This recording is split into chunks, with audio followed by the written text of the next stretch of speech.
Ginkumpirmar sang Iloilo Police Provincial Office o kan IPPO nga si Congressman Colada sang 1st District of Iloilo ang nagapanag-iya sang armas lotang nga gingamit ni John Castro sa pagpatay kay Kagawad Triste sa Banwa sang Tigbawan.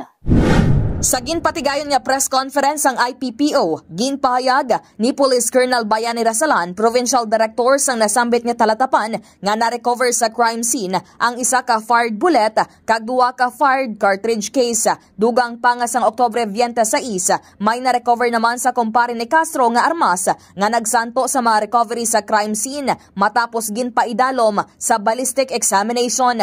Gilayon naman niya ginpadala sa Regional Crime Lab ang armas lotang para sa verification kag nahibaluan o natumod nga nakarehistro kay Kong Colada. Sa karon, padayon pa nga ginahibalo sang kapulisan kung paano nakalabot kay Castro ang armas lotang sang opisyal. Ginpaidalom naman sa Witness Protection Program ang pamilya ni Triste kag ang mga witness bangod sa kahangawa ilabi na nga gin-identify bilang notorious nga gun for hire si Castro. Yari ang kabahin sang payag ni Police Colonel Bayani Rasalan.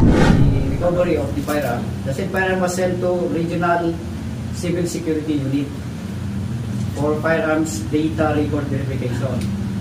And through yung malalaman mo doon, through their firearms licensing information management system or claims, to determine if it is registered and to identify its owner. Based on the report from the RCSU-6, the firearm subject for verification has matched with the firearm registered in the name of the Congressman. Nagpasalig naman ng IPPO nga mahatagan sang hustisya ang pagkapatay sa Kagawad. Report nagikan sa Iloilo Police Provincial Office ini si K5 Kim Montaño Caluyo para sa Kampiyon nga Balita, Serbisyo Publiko kag Kalingawan sa Iloilo. K5 News FM.